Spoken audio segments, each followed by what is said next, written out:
Okay, good morning, everybody. I think we're just going to wait another 30 seconds just in case any more people arrive this morning. Okay, so we've got most of our participants here this morning. So welcome to our webinar on exploring early years education. We're going to be looking at how it develops our future global leaders, innovators and thinkers.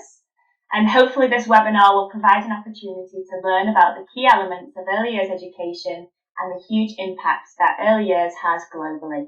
We'll be looking at what the best first steps to learning consist of, the importance of the early years foundation stage, and how getting things right early on can make a huge difference in the future.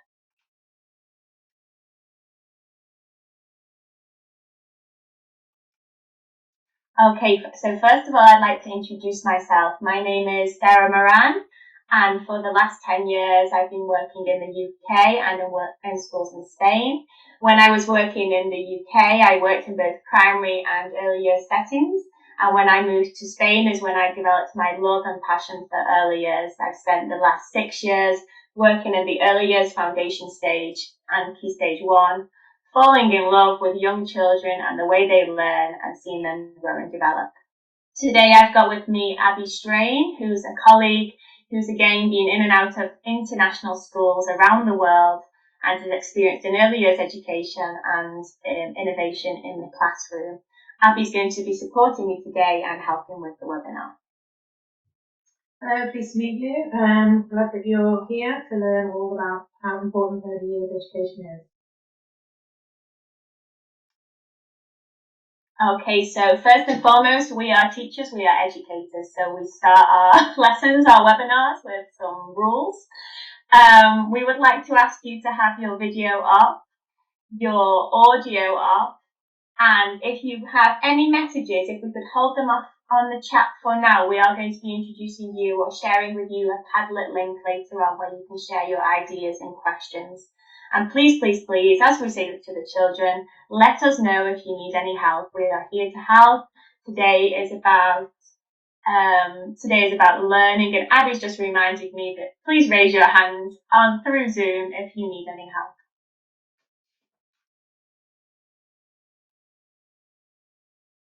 Okay, so we're going to start with the structure of today's webinar. First of all, we're going to be looking at what the key elements of early years education are.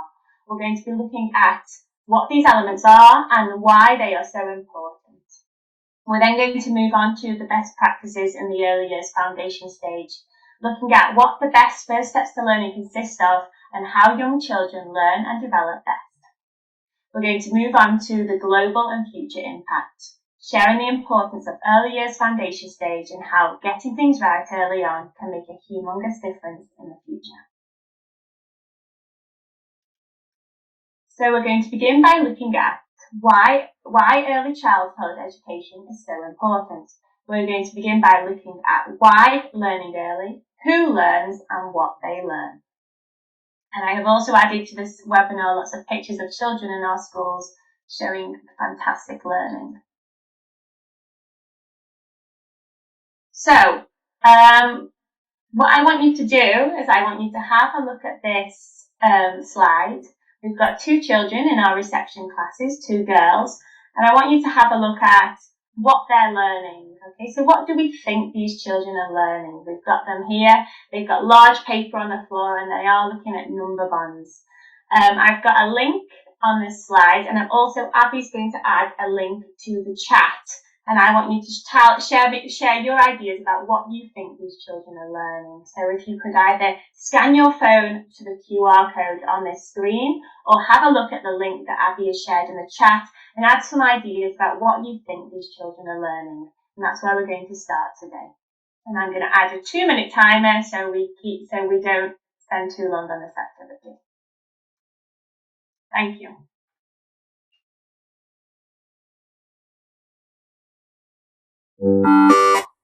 Okay, so thank you. The buzzer just went off, so that's our 30-second. Oh no, we had a 30-second warning, but our 2-minute timer. Abby, could you share some of the ideas that come from the Padlet? Yeah, we've got some ideas here that the children are learning maths, that they're learning to add, and also collaborative skills of collaborative working together as a team. And also we have geometric figures and colours. Okay, so some great ideas there, very obviously focused on math and focused on collaborative learning. Some have come up in the chat as well. Okay, so I want to show you what I see that the children are learning here. So let's have a look. So some of the things that I see the children are learning are, hang on a minute, are, yes, shapes, yes, math, yes, number, but also fine motor skills. The children are learning to write with pencils. So some of them have got felt tips. They've got a range of different pencils that they can choose from. It's really important to provide those resources.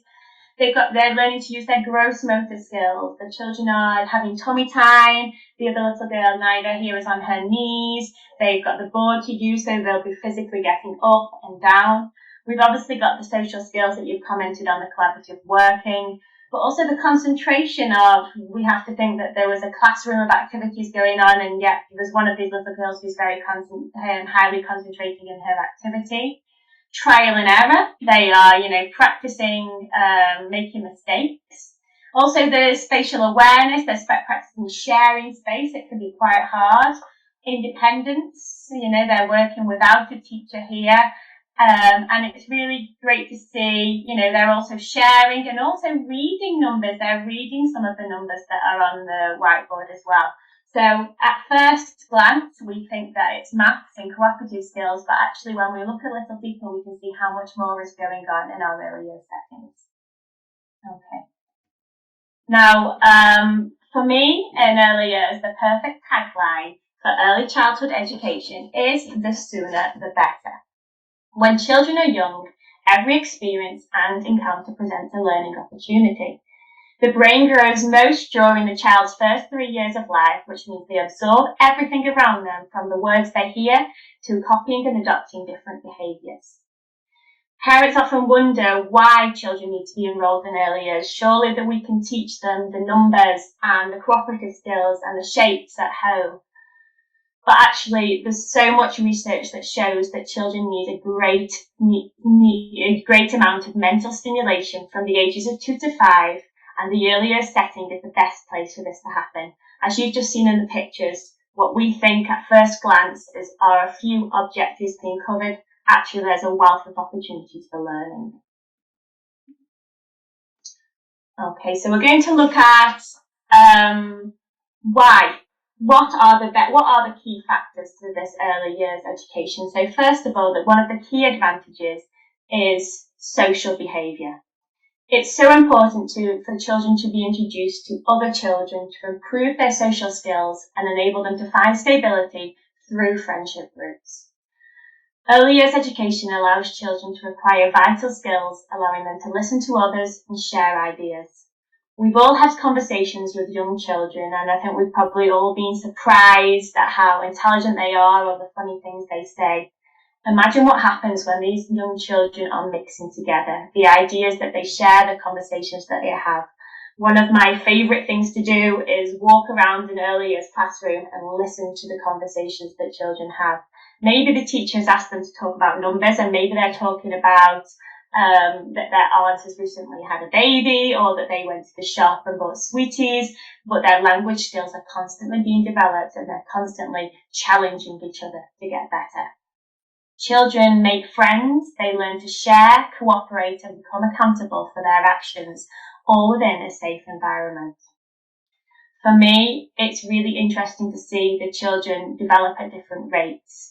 And have these conversations together, and we have some children who are naturally have more humour and they spread the humour and jokes with other children. We have some children who absolutely adore dinosaurs and they talk about this all the time, and therefore their peers learn this too. It's so interesting to see all the different children learning and working together. The second advantage of early childhood education is enthusiasm for lifelong learning. Lessons are planned to be fun and exciting. We take advantage of children's natural curiosity and excitement for discovering new things to make children be effective learners in the future. Children who receive quality early education are more confident and curious, and this can often lead to better results later on at school. Developing a love of learning early on can have a big impact in the future. The next advantage is exposure to diversity. Early years education can guide children in helping them understand that everybody is unique and special in their own way, and that we all have different beliefs and cultures.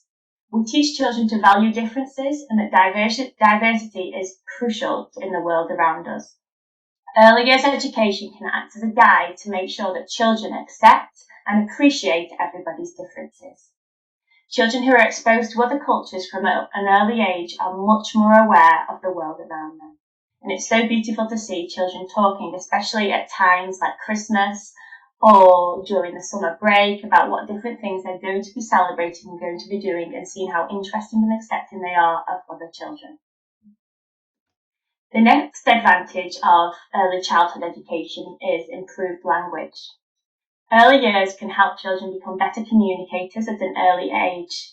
Although babies and very young children might not be able to speak, he or she can still hear from listening. We spend lots of time in the early years setting boosting child vocabulary and language development. We expose them to a range of different things such as stories, circle times and speaking, different accents and different ways of communicating. Whilst they are young, that has a big impact. I think quite often when we have our own children, we ask them, do you want water? Do you want a carrot? Do you want this? Our highly trained educators are skilled to say, what do you want? And encouraging children to always use the full sentences and using their vocabulary. And it's much easier when their friend has said it next to them to copy and have the confidence to do so. And we really do push children's language. This is especially true for children learning a second and third language. They are much more perceptive and their brain is open and like a sponge ready to learn. Living, learning and playing in a second language environment on a regular basis is an ideal learning context for young children. This language immersion is crucial for second and third language learning. Sometimes we don't realise how just listening to another language from a young age can help form the sounds, your language capabilities and even your tongue shape. I wanted to show you here a little video of children crying in different languages around the world so you can see how just from being a very small infant and listening to the language around them, how children make different sounds. Let's have a look. I'm going to skip through because it's a long video to just the main part so we can hear the different sounds that children make.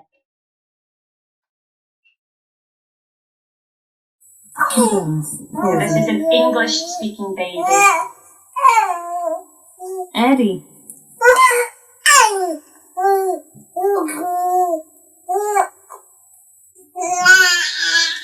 We're going to move on to a Russian-speaking baby.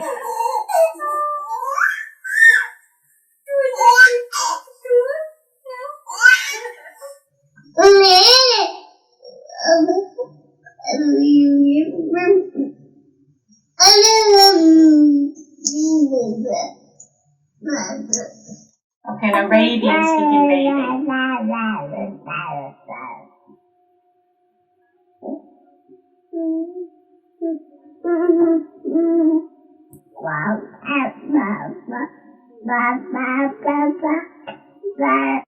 Turkish-speaking baby. Fala, meu bebezinho. Bebê. Bebê. Fala, bebê. Allah. Aşkım. Küçük kız. Chinese-speaking baby.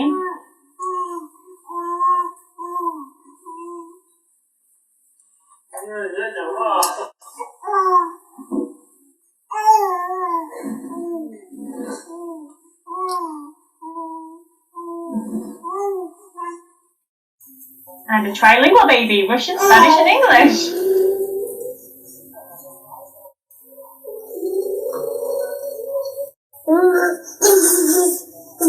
Okay, we're going to leave it there. They are very subtle differences. Obviously, when I say speaking babies, these babies aren't speaking, they are cooing.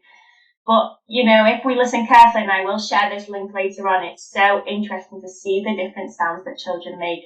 Children mimic how we move our mouths, how we move our tongues, and doing this from a younger age is even better. Sometimes when children begin to learn languages later on, they can never get the correct formation of the sounds because they haven't been able to form their mouth that way from a very young age. It's very interesting listening to these different children, the different sounds they make, and hopefully you were able to detect some of the differences. Okay, so the summary of what we've looked at so far, the summary of the key advantages of early education for me were that the brain develops most during the early years of age. When children are young, every experience and encounter presents a learning opportunity. Developing a love for education early on can have a big impact in the future. And better communication and language skills, social skills, and love of learning and awareness of diversity are some of the biggest advantages. We're going to move on to the next part of our webinar where we look at the best first steps to learning. So we know that children are born ready, able, and eager to learn. They actively reach out to interact with other people and the world around them. However, development isn't an automatic process.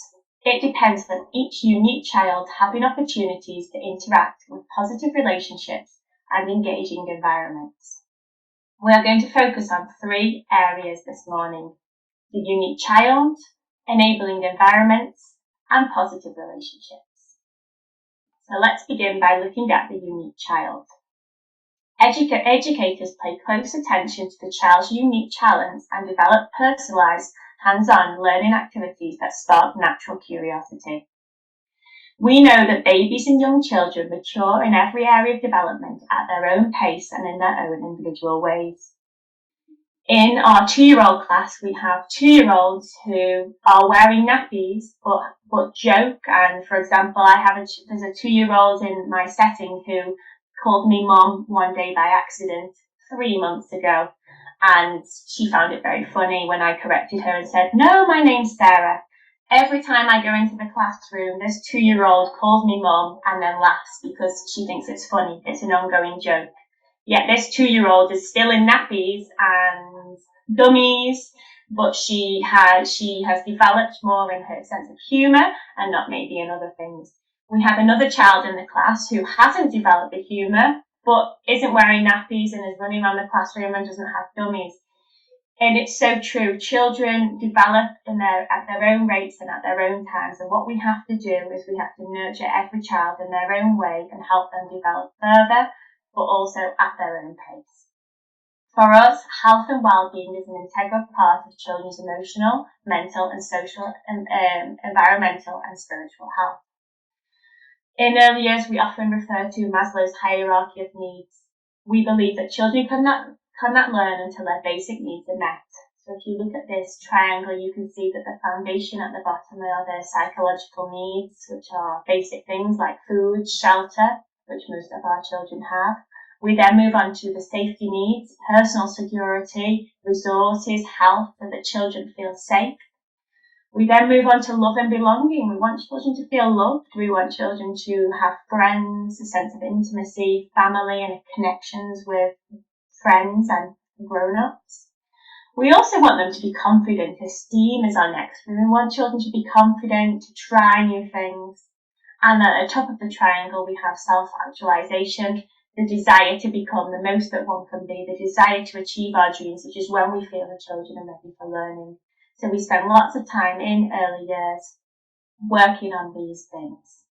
Specialist educators understand and observe each child's development and learning. They assess the process and plan for the next steps. Okay, so the next area we're going to be looking at is enabling environments. We all know that educators and families have a special role to play in providing the right environment for children where they will flourish. The environment plays a key role in supporting and extending children's learning and development. But it's not just about the physical environment. It's also about the atmosphere and the culture for learning. Children, as we've said before, need to feel safe and happy first. In our schools, we have a range of learning spaces to help children develop and meet their full potential. Some children might prefer to learn outside, some children might prefer to learn inside, some children in an open space, some children in a smaller corner. In our schools, our classrooms are always divided into areas of learning. And although the play might appear to be free and random, actually the materials available for exploration are chosen carefully to develop particular skills and to meet certain standards of learning. So whilst it might look like children are just on the carpet with paper and pencils, as we saw before, we've actually seen that so much more is happening. So they haven't just got one type of pencil, they've got 5 types of pencils, so they can choose and they can be comfortable. They haven't just got chairs around the table, they have got chairs around the table, but they've also got opportunities to write on their tummy. We've got different colours, different styles, and we really do cater and try to cater for the needs of every pupil. Knowing when and how to become involved in children's play situations can make learning opportunities also incredibly successful.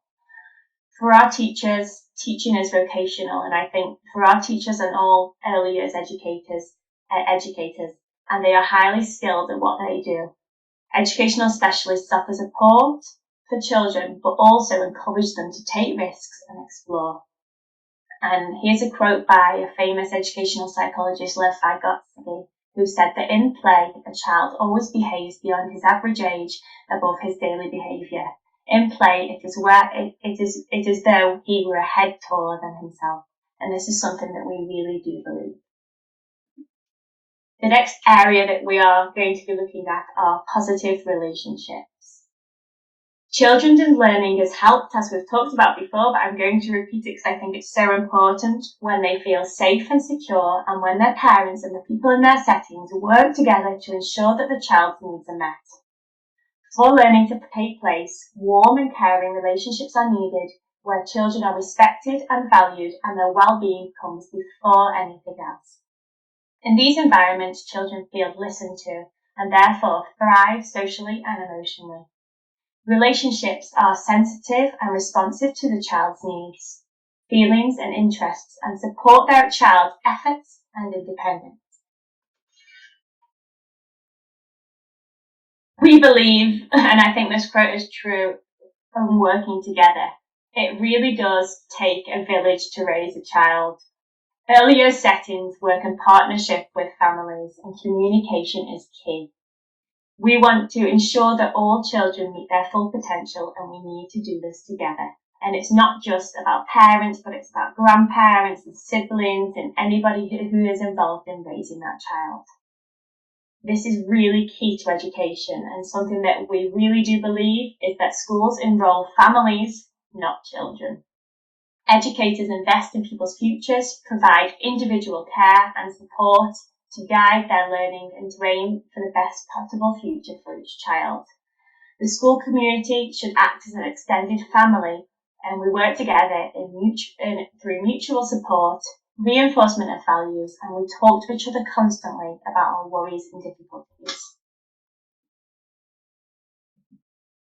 Okay, so I want to move on to learning through play. So before I talk about learning through play, which is a huge part of early years, I want to share this quote with you. So it says that Dr. Karen Pubis says that scientists have discovered that it takes approximately 400 repetitions to create a new synapse in the brain, unless it's done during play, which in case it takes repetitions. So I want you again, we can use Padlet or Abby's going to share the link in the chat.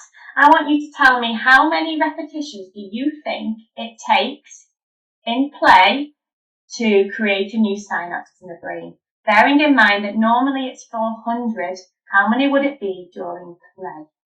Okay, I am going to give you a minute.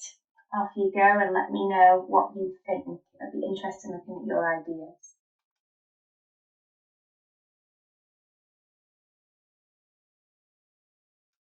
Okay, so we're going to leave it there. So Abby, can you share some ideas that have come through on the Padlet? And I think some have come through on the chat as well. Yeah, just looking at the Padlet now, we've got half, 150, 100, looking down the numbers, 60, 50, 20, And on the chat, someone else put 10 as well. Okay, so some interesting ideas there. Obviously, it could be anything. It could have been more. Some people are very close. So yes, it is between 10 and 20 repetitions. So it's a massive difference. Okay, and I just want to go back to the other slide because for me, one of my favorite quotes is play is the highest form of research from Albert Einstein, who I'm sure you all know.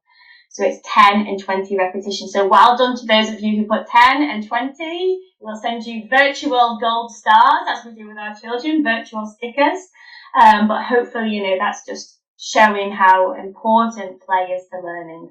And again here, play is our brain's favourite way of learning.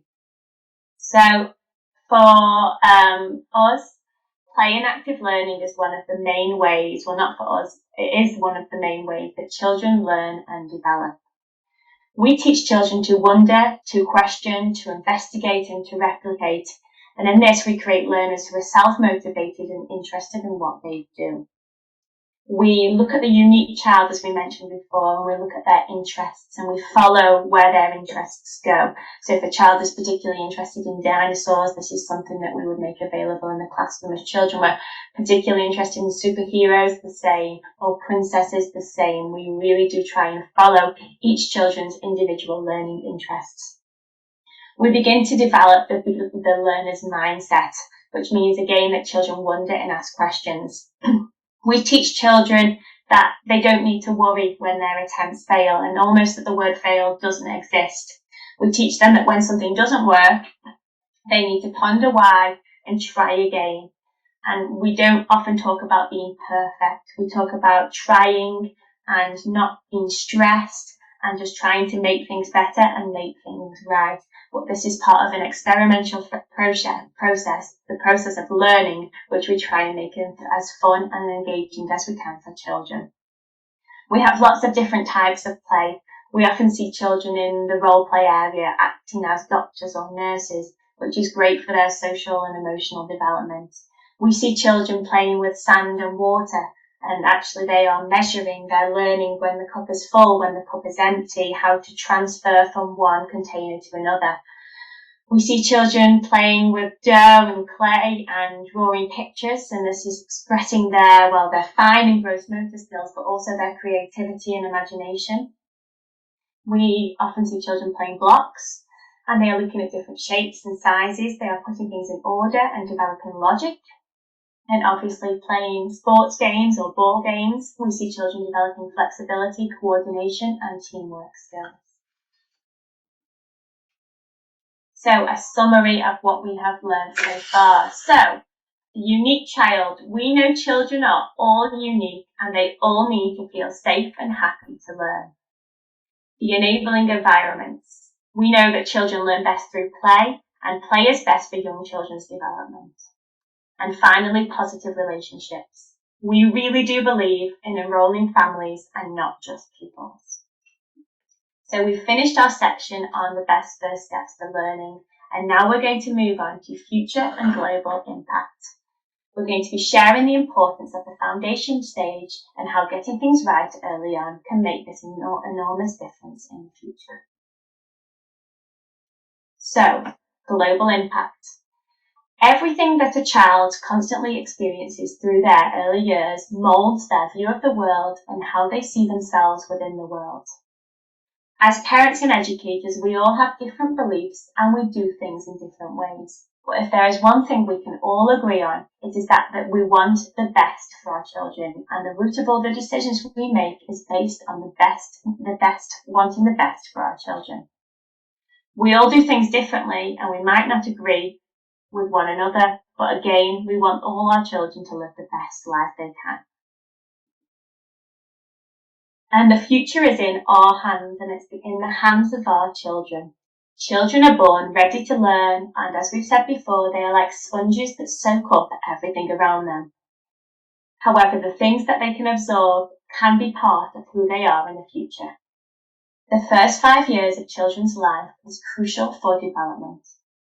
During this period, children learn at a faster rate than any other time in their lives. developing basic cognitive and social emotional skills that are fundamental for their future achievements in life and as an adult. These skills are also the foundation of their general well-being, how they cope with future successes and setbacks professionally and in their personal lives. In order to foster this development, children require ongoing interaction and care for and attention from both their parents and their educationalists. Everything that a child constantly experiences through the early years molds their view of the world, and it also shapes how they see themselves in it. Practice makes perfect. Rigorous research shows that high-quality education is an extraordinarily powerful means to promote continued success in school and lifelong success. There is lots of research to show that early education can be used to predict university grades in the future.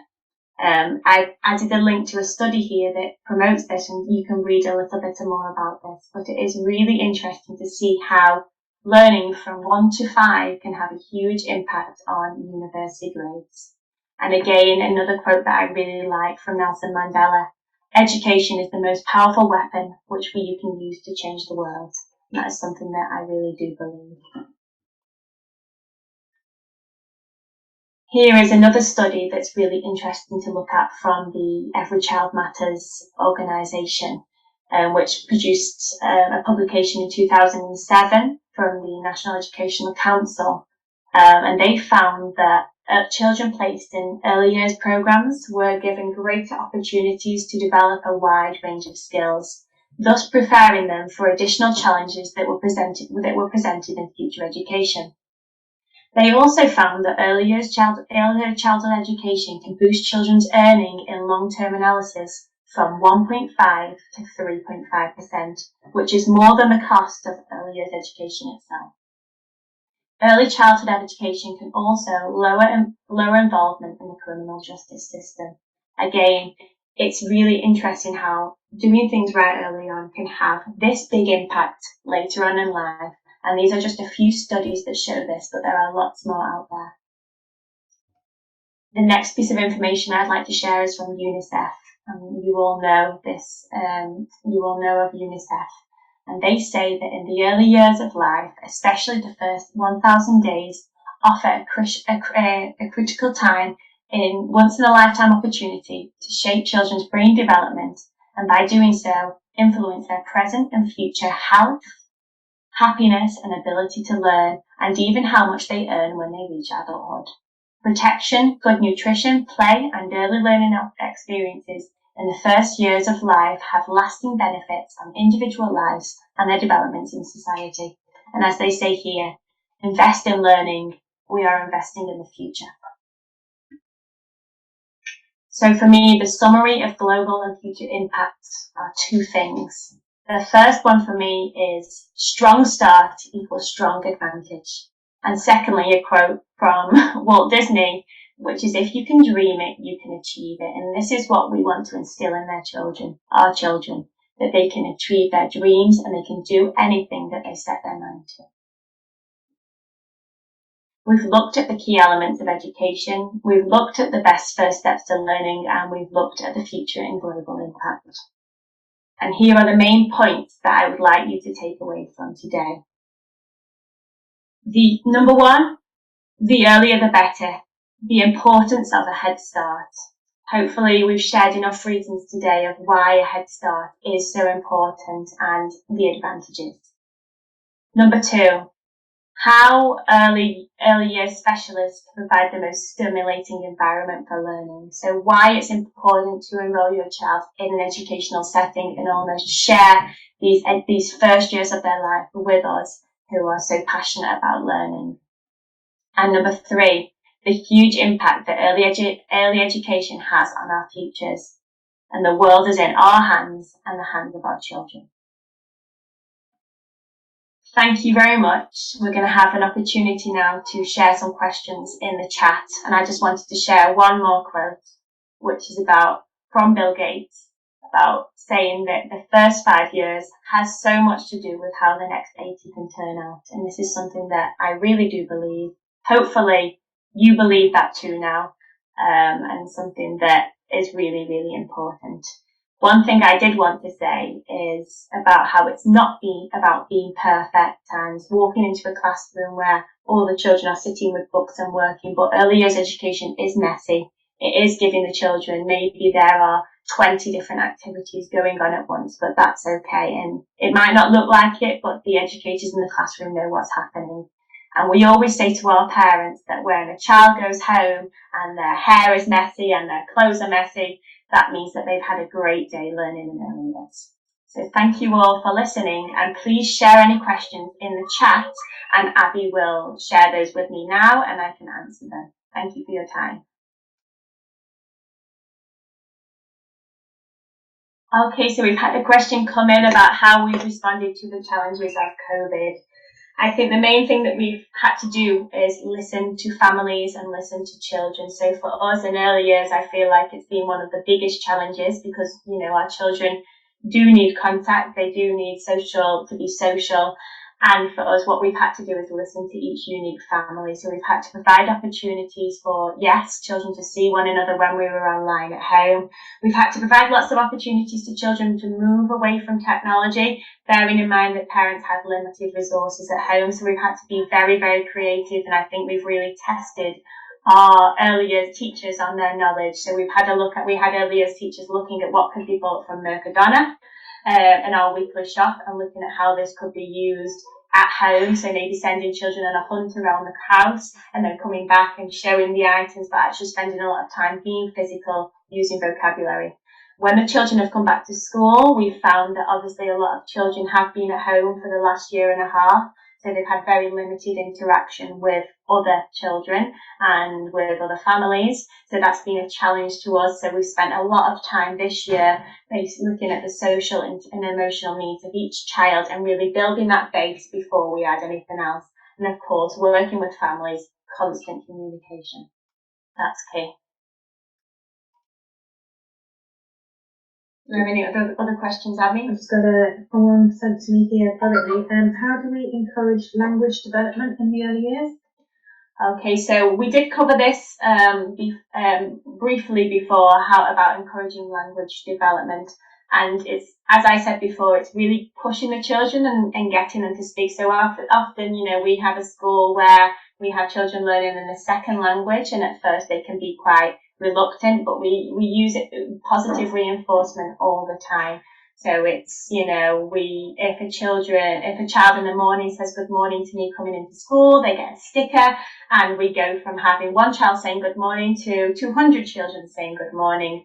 When a child wants something in the classroom, we often encourage them. So maybe they don't know the name of what they want, but they might be able to describe it by giving us a colour. So rather than guessing and saying, is it this? Is it this? And then just having to say yes or no, we really push them to try and use some language to describe what they want. So maybe they don't know the name of the fruit of the apple, but we are trying to say, okay, what colour is it? Can you show us the shape? So even sometimes getting them to use their actions. We also use in a lot of our schools Talk for Writing, where we get children to listen to stories and reenact stories, and just really getting children to be more confident with their speech and their actions. And it's something that really works for our children. And again, repetition, repeated experiences are what encourage learning. We've got another question. Do you think early years education will change much in the future? What things won't change? I think obviously we've got lots of schools now using blended learning approaches, so I think it might change slightly, that I think we might extend the classrooms to different areas and provide more support for parents and families at home. I do think that the basic principles of learning through play and having these learning environments is something that happened way before me, or will happen a long time after me as well, because I think it works and we know it works, and I think that our educators are skilled in how it works. Yes, we might have different curriculums and different frameworks that change, but it all goes back to how children learn best, and the teachers that work with children in early years do it because they love working with young children and they want the best for them. So that's always going to be the same. And yes, we might find new strategies and new ways to learn, But at the same time, we'll always be focusing on making sure that the children are happy and safe, and also challenging them to get better at the same time. We have another question, Abby. What role does technology play in early years, and where is the limit between the benefits it brings versus its disadvantages? Okay, so a really, really interesting question, especially with online learning. I think I described it briefly before, where we didn't want the children to just be sat at the computers and listening to the teachers all day. We tried to do activities which encouraged the children to move around the house and do things with objects that they had. Another really important thing is we do expose the children to a small amount of technology, so they have maybe the interactive whiteboard, or maybe resources such as remote control cars in the classroom, because of course these children need to be prepared for life in a world where there is technology. But at the same time, we really do have to restrict that. We have our interactive whiteboards, but we have them set so they don't spend too much time on them, and it's used as a physical resource to write on rather than a resource to watch videos on. Things like YouTube are great and have their place in the world, like when I played the YouTube video of the timer or the babies making noises. But our children learn so much more from rich experiences in the classroom, from talking to other children, from listening. I definitely feel there is a time and a place for these resources, but we do need to be really careful that we limit that, because our children are sponges and we need to take advantage of everything that they can learn from a young age. And it's the right time to do that. And we have lots of time for YouTube and iPads later on in life. Okay, another question here. What type of activities can parents carry out with their children at home to continue inspiring this development? For me, it's not about having the best resources, and it's not about, copying maybe the classroom model at home. It's sometimes about taking the basic resources and having conversations with the children. So even if you were to get tubes of pasta and you talk to the children about what colours are they, can we put them in order, what can we make with these? And it's sometimes just about getting the most basic resources and seeing what you can do. I've seen lovely activities where parents draw dots in the middle of a piece of paper and they challenge their children, what sort of picture can we make from this dot? And they talk, and it's about having that constant communication and that constant language. So it doesn't have to be anything fancy. It can be something really simple. Let's read the story of the 3 little pigs. Now let's design houses together, and having a look at, exploring materials, providing paper, providing pasta, providing things that you have around the house, and getting children to explore about how to make the best house. So you're developing their language, hopefully their sense of humour, their sense of failure, that it doesn't matter if the house falls down, and they're learning what materials are best, how best to stick things together, and not being afraid of getting messy. So yes, our homes aren't a classroom, but maybe having a space in your home or outside or a tray where things can get a little bit messy, and it doesn't matter, because as we said before, play and learning is messy for our youngest learners. Another question here for you. Do you think it's important the immersion in English when they are 1 year old, or it doesn't really matter if we take our children at the age of 6, for instance? I think that, as we said before, and hopefully you saw from the videos of the babies making noises, and it's something that I actually studied in my master's degree, it is important. Yes, there's going to be, the children are still going to learn languages if they start later. But if you want them to speak a language fluently and be able to make the sounds and the accent and form their tongue in certain ways, there's certain people, as we know, in Spanish we have the R, that some people cannot make that sound because they haven't made that sound from a young age in life. And it's really important. There's certain sounds in the English language that children cannot make unless they've picked it up and heard that from a young age. Hearing those languages, or languages in general, from 1 year old and being exposed to that can have so many benefits from children, and it is the best time. They are, listening. They may not be speaking yet, but they are constantly listening, mimicking, watching what we do with our mouths and how we say things, how we use our tongue, and definitely the earlier the better. I've also got another question here that's just been sent to me, asking, does early years have to be full-time education? Okay, so I think that's referring to because most settings offer part-time, so the children can come in for a few hours a day instead of the full day. It depends on the individual child's needs. Some children thrive coming in from day one in a learning environment and mixing with children and mixing with teachers.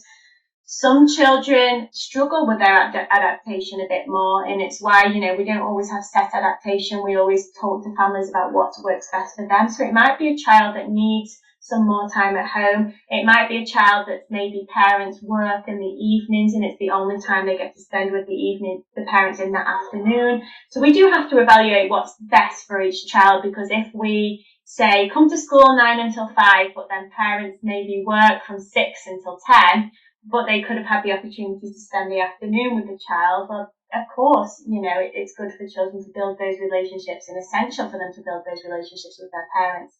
If it's a circumstance where a child has lots of cousins or lots of brothers and sisters at home that they can interact with as well, again, that's a valuable learning experience. So again, that depends on each individual child and what they have available to them as a whole.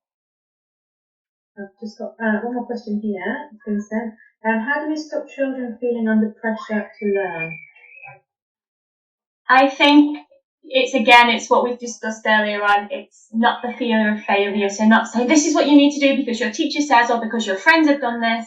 And I'm sure nobody does that, but it's really important to not look at our child's peers and look at our individual child. If you do have concerns, speak to the teacher. Often, if the teacher had concerns, he or she would speak to the parents and they would explain why, and we would come up with an action plan together of how to help the child. But just understand that children develop at their own rates, that it's completely normal. As I said before, I've got a child who's had an ongoing joke with me since before Christmas, but is still in nappies, and other children who don't speak but are perfectly toilet trained. Each child is completely unique.